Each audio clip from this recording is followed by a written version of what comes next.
Hello, বুসন society YouTube চ্যানেলে সবাইকে আরো একবার ওয়েলকাম। তো আজকে তোদের ফিজিক্স এক্সাম ছিল, কেমন হলো তোদের ফিজিক্স এক্সাম? জানি তোদের অতটা ভালো হয়নি, অনেকে টাইম ম্যানেজমেন্ট করতে পারিসনি, প্রশ্নগুলো ঘোরানো ছিল, সবকিছু মনের মধ্যে চলছে, তার মধ্যে তোরা বারে বারে বাড়িতে এসে অ্যান্সার কি সার্চ করছিস, আন্দাজে তো মেরে এসেছিস। 12, 13, 15টা নিজেরা নিজেরা করেছিস, আর বাদ বাকি সব আন্দাজে মেরে এসেছিস। এবার জানিস না তোদের কত হবে। বাড়িতে এসে ওই জন্যই তড়িঘড়ি ফিজিক্স অ্যান্সার কি, ফিজিক্স অ্যান্সার কি, ফিজিক্স অ্যান্সার কি মিটে যাচ্ছিস। একটা চ্যানেল দেখলি হলো না, আরেকটা চ্যানেল, আরেকটা চ্যানেল দেখলি হলো না, আরেকটা চ্যানেল। কারণ একটা দুটো প্রশ্ন তুই যেটা করেছিস ঠিক, তোর বন্ধু আবার অন্য চ্যানেল দেখে বলছে যে না এটা ঠিক না, অন্যটা ঠিক। এগুলো করে এখন কি হবে? আমি বলতে চাইছি এগুলো করে এখন কি হবে? সামনে তো কেমিস্ট্রি পরীক্ষা, সেটাতে টাইম ম্যানেজমেন্ট কিভাবে করবি সেটা দেখ। ম্যাথামেটিক্স পরীক্ষা আসছে, সেটাতে টাইম ম্যানেজমেন্ট করবি কিভাবে সেটা দেখ। সেইগুলো দেখ। সময়টা খুবই দামি জিনিস। এই যে সময় নষ্ট করে দিচ্ছিস না 10টা ভিডিও দেখে অ্যান্সার কি, অ্যান্সার কি, অ্যান্সার কি, আলটিমেটলি কেমিস্ট্রি পরীক্ষার দিনও তোদের দিয়েছে মনে হবে যে সকাল থেকে রাত পর্যন্ত অ্যান্সার কির পিছনে না দৌড়ালে হয়তো ভালো হতো। সময়কে ভ্যালু দে। কেউ বলে গেছিল, বুঝলি, যে পৃথিবীর সমস্ত টাকা এক জায়গায় করলেও 1 সেকেন্ড সময় তুই কিনতে পারবি না। আর এখানে তোরা 3, 4 ঘন্টা, 5 ঘন্টা, 6 ঘন্টা অ্যান্সার কি দেখতে তোরা সময় নষ্ট করে দিচ্ছিস। তার বদলে তো কেমিস্ট্রি দুটো চ্যাপ্টার করা যেত। প্র্যাকটিক্যালি একটু ভেবে দেখতো। জানি পরীক্ষা খারাপ হয়েছে, টাইম ম্যানেজমেন্টের অসুবিধা, কোশ্চেন পেপার আমি নিজে দেখেছি, হ্যাঁ কোশ্চেন পেপার অনেক টাফ। বিগত 5, 6 বছরের তুলনায় এবছরে কোশ্চেন পেপার টাফ হয়েছে। কোশ্চেন পেপার ঘুরিয়ে ফিরিয়ে দিয়েছে। কিছু প্রশ্ন সোজা প্রশ্ন, সেটাকে এমন ভাবে ঘুরিয়ে দিয়েছে তোরা খুব বুঝতে পারিসনি। হয়েছে এরকম, ঠিক আছে হয়েছে। কিন্তু ব্যাপারটা হচ্ছে যে আমরা 20+ তো পাবো, তাহলে আর চিন্তা কিসের। যাই হোক, অ্যান্সার কিটা তোরা দেখে নে। আমি আর বেশি সময় নষ্ট করব না। কেন অ্যান্সার কিটা কেন অ্যান্সার হলো, তার সলিউশন 2 ঘন্টা 3 ঘন্টা করে করছি, অত কিছু দরকার নেই। জাস্ট জাস্ট অ্যান্সারটা দেখে নে, দেখে নিয়ে কেমিস্ট্রি পড়তে বস, আর চিন্তা ভাবনা কিছু করিস না তোরা। অনেক হয়েছে, ঠিক আছে। টাইম নষ্ট হচ্ছে বেকার। আর ইউটিউবে সময় নষ্ট করিস না। আর ইউটিউবে যদি আসতেই হয় তোদেরকে, তাহলে তোরা কেমিস্ট্রি সম্পর্কে সার্চ মার, কেমিস্ট্রি সম্পর্কে সার্চ মেরে তোরা দেখ যে কেমিস্ট্রির কোনটা ইম্পর্টেন্ট, কি ইম্পর্টেন্ট না ইম্পর্টেন্ট, সেই জিনিসপত্রগুলো তোরা দেখ।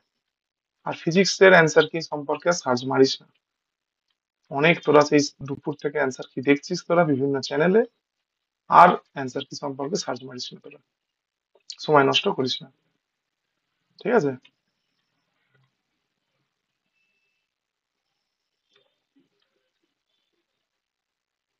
আর এই ভিডিওটা কাউকে শেয়ারও করিস না, কারণ এটা দেখা মানেও সময় নষ্ট।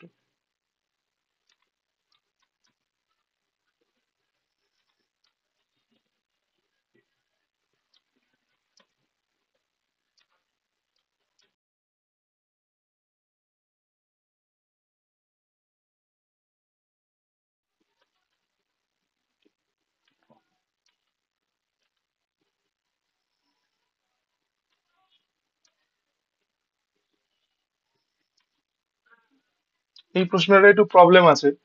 আমার বিবৃতি একটাও ঠিক, বিবৃতি তিনটাও ঠিক, কিন্তু এখানে অপশনই নেই। প্রশ্নটা নিয়ে দেখা যাক কি হয়।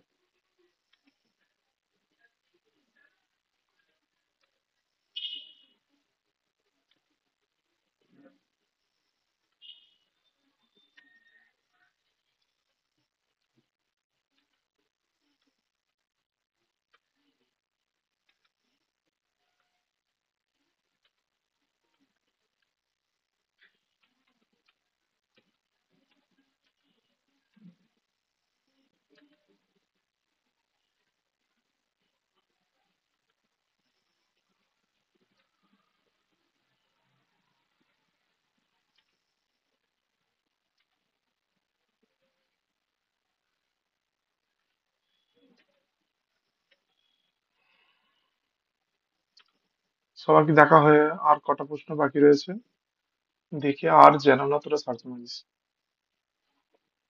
কেমিস্ট্রি রিভিশন দে, তোদেরকে বলছি। কেমিস্ট্রি চ্যাপ্টার যদি করতে চাস, তোর হচ্ছে যে চ্যাপ্টারের প্রশ্ন উত্তর করতে চাস, ইউটিউব দেখে যদি তোরা যদি ইউটিউবে আসক্ত হয়ে থাকিস, তাহলে ইউটিউবেই সার্চ মার যে যে চ্যাপ্টার পড়তে চাস। সলিড, লিকুইড স্টেট, যে liquid state important question for HS আমাদের 2026, এইভাবে ইউটিউবে মার, মিরে সেইগুলো তোরা কিন্তু দেখ। ঠিক আছে? এক্ষেত্রে এই জায়গাটাতে 29-এরটা অনেকে অপশন এ মেরেছে, কিন্তু এ হবে না, অ্যাকচুয়ালি অপশন ডি টা অ্যান্সার হবে। কেন হবে না হবে পরে ডিসকাস হবে, এখন নয়। এটাও খুব ভালো প্রশ্ন দিয়েছে, এই তারটা দিয়ে গুলিয়ে দিয়েছে আর কি, 5 ওহমের এক করেছে।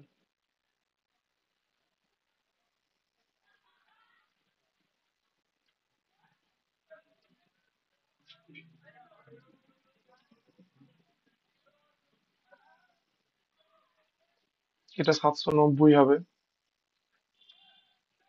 এটা T1 less than T2 less than T3, এটা হবে, দুটো হবে না। আর এটা যাই হোক করে দিয়েছে, এটা এটা একবার নিজেরা দেখে নিস। ঠিক আছে? যাই হোক, এখানে সলিউশন দেখা কমপ্লিট।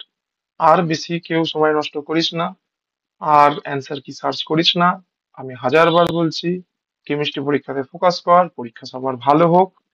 আর অ্যাকচুয়ালি সবাই বলেছিল যে এবছরে তোদের হচ্ছে প্রথম পরীক্ষা, তো খুব ভালো প্রশ্ন হবে, সোজা হবে, তোরা দিয়ে দিতে পারবি, অ্যাকচুয়ালি আমিও বলেছিলাম।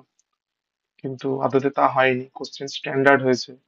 এবার কোশ্চেনটাকে তুই যদি বলিস রেট করতে, যে আমাদের ধরে নিলাম এখানে তোর রয়েছে হচ্ছে আমাদের ইজি, এখানে মাঝখানে যদি মডারেট থাকে, এখানে যদি তোর হচ্ছে হার্ড থাকে, তাহলে আমি কোশ্চেনটাকে এই জায়গাতে রাখবো।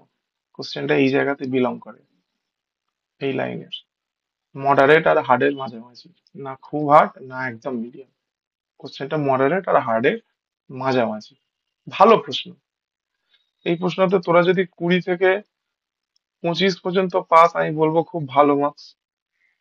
আর যদি 25-এর উপরে পাস, ভেরি গুড। আর 30+ পেলে এক্সিলেন্ট, যেটা পাওয়াটা টাফ। এখানে হয়তো 10%, যতজন পরীক্ষা দিয়েছে তার 10% ছেলে মেয়ে হচ্ছে 30+ পাবে, আরো কম। বাদ বাকি সবাই 20 থেকে 30-র মধ্যেই পাবে। সবাই না, তার মধ্যে ম্যাক্সিমাম লোক। আর এসব নিয়ে চিন্তা ভাবনা করিস না, সবাই কেমিস্ট্রি পড়। আর ফোর্থ সেমিস্টারের আগে থেকে তোদের হালকা করে বলে দিই, ফোর্থ সেমিস্টারের অনলাইন ব্যাচ শুরু হবে আমাদের ইউটিউব চ্যানেলেই, ভূষণ সোসাইটির ইউটিউব চ্যানেলেই শুরু হবে। তো সেই সম্পর্কে একটা ভিডিও আমি খুব তাড়াতাড়ি আনবো, তোর পরীক্ষাটা শেষ করে ফেল, তার মধ্যে আমি নিয়ে চলে আসবো। কবে কবে ক্লাস হবে, কি কি হবে, সেসব সম্পর্কে আমরা ডিটেলসে একটা আলাদা ভিডিও করব। ঠিক আছে? আপাতত তোরা পরীক্ষাটা দিয়ে ভালো করে, আর ফিজিক্স নিয়ে আর চিন্তা ভাবনা করিস না। ঠিক আছে, চল, বাই।